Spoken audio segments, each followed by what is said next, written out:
Hoy es el Día de la Bandera y también, ¿sabes qué? Es una oportunidad. Yo no voy a generalizar como el de la panadería que le decía Feliz Día del Padre sin saber si era. Es una oportunidad para que le hables a tus hijos, a tus hijas, si tenés, pero si no, para que le hables a tus sobrinos, a tus sobrinas, para que le hables a esos chiquitos y chiquitas que tenés cerca, por la razón que sea, que tenés cerca, que les hables de Manuel Belgrano.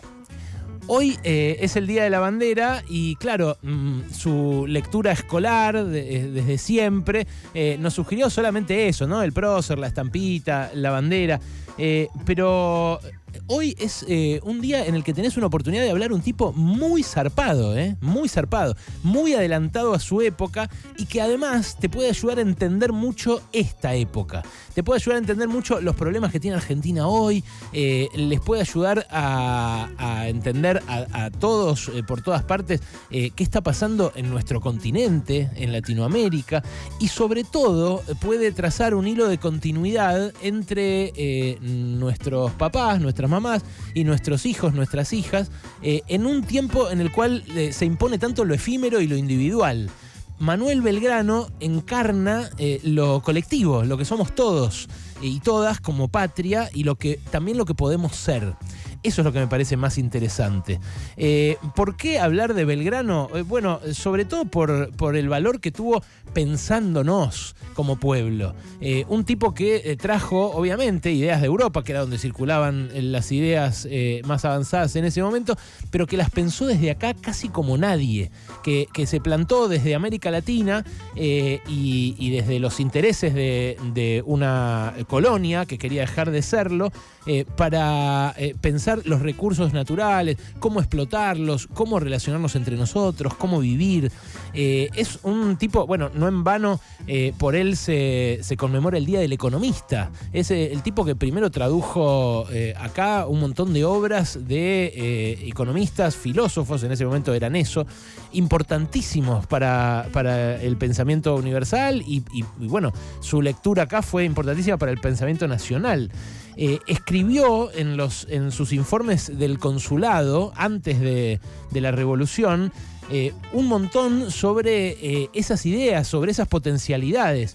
Un tipo que, además, en el trabajo de Felipe Piña, el trabajo monumental que hizo Felipe Piña para traducirnos parte de esa obra a nuestra época, se ve muy nítidamente. Era un tipo que desconfiaba de la riqueza fácil que proponía la ganadería en ese momento, el ganado cimarrón y sus derivados, digamos, sociales y económicos, porque le daba poco trabajo a la gente. Fíjate vos cómo pensar el monocultivo de soja hoy a la luz de aquellas ideas. Él decía, no, lo que tenemos que hacer es algo que haga crecer la población, que haga que más gente tenga trabajo, que haga que más comerciemos entre nosotros y con otros países, y también tenemos que repartir la riqueza en la mayor cantidad de manos posibles. Todo esto muy nítidamente aparece en los escritos de Belgrano. Y entonces la ganadería, decía él, era todo lo contrario. Le daba trabajo a poca gente, no hacía que crezca la población y concentraba la riqueza. Él decía, no, tenemos que ser un país agrícola, un país industrial, un país que haga de sus cultivos algo que le sirva al resto del mundo y no que se lo lleven a otros lugares a manufacturarlos allá. Mirá, textualmente, un par de citas. Hablaba Belgrano de que todas las naciones cultas se esmeran en que sus materias primas no salgan de sus estados a manufacturarse y ponen todo su empeño en conseguir no solamente darles nueva forma, sino aún atraer las materias primas del extranjero para ejecutar lo mismo y después venderlas. Esto lo escribía Belgrano, una pieza de industrialismo preindustrial impresionante. Lo escribía Belgrano en 1802. Repito, antes de la Revolución de Mayo.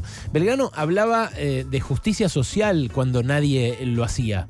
Decía que, por ejemplo, había que proteger a las industrias locales y a las manufacturas en los tiempos en los que no tenían actividad, con un fondo destinado al labrador al tiempo de las siembras y de la recolección de los frutos. O sea, querías que pensara la sociedad, la proto-sociedad argentina, un sistema para atender a sus desocupados, ¿no?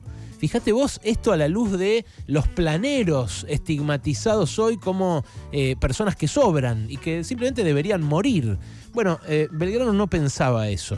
Belgrano también era un obsesivo de la educación. Decía que lo primero que tenía que hacer para convertirse las provincias del Río de la Plata en un país más justo, modificar el sistema educativo colonial.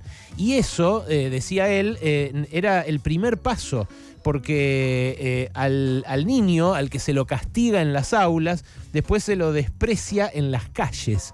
Fíjate vos la idea del ciudadano siendo educado en las aulas, no del pupilo. Es una cosa impresionante leerlo y hablar y pensar en Belgrano. Manuel Belgrano también habló de las desigualdades entre el hombre y la mujer de manera muy precoz, cuando, bueno, obviamente esto era algo absolutamente soslayado por el poder y por la discusión política. Escribió, y esto se lo cito a Felipe Piña también, de su libro Belgrano, escribió: el sexo femenino expuesto a la miseria y desnudez, a los horrores del hambre y estragos de las enfermedades que de ellas se originan, expuestos a la prostitución, de donde resultan tantos males a la sociedad, no puede realizarse. Es simplemente una reseña breve del pensamiento de un hombre del cual les podés hablar muchísimo a tus hijos y a tus hijas, aprovechando que hoy no tuvieron clase por eso, aprovechando que está dada la situación, porque la bandera está en el cielo, porque un montón de veces han visto la figura de Belgrano, poco lamentablemente en los medios de comunicación, salvo por, como digo, los esfuerzos que hace Felipe Piña, de repente lo que ha hecho también Paca Paca, Zamba concretamente, con su personaje Manuel Belgrano, que los míos conocieron antes que en la escuela, gracias a eso. Bueno, ¿por qué hablarles de Belgrano? De vuelta, porque ayuda a entender el triunfo de Petro y Francia Márquez ayer en Colombia, porque ayuda a entender lo que está pasando con los pueblos originarios de Ecuador, que están marchando y amenazan con desalojar directamente a un gobierno que los aplasta y otra vez los reprime, porque ayuda a entender qué pasó en Chile, qué puede pasar en Brasil, qué puede pasar en Argentina, porque ayuda a entender las cosas que hicimos bien y las cosas en las que fallamos, como país, como pueblo y como generación. Pero sobre todo, ¿sabes por qué? Porque corre la hojarasca de estos tiempos de debate tan turbio, tan tergiversado, tan amañado y tan trucho.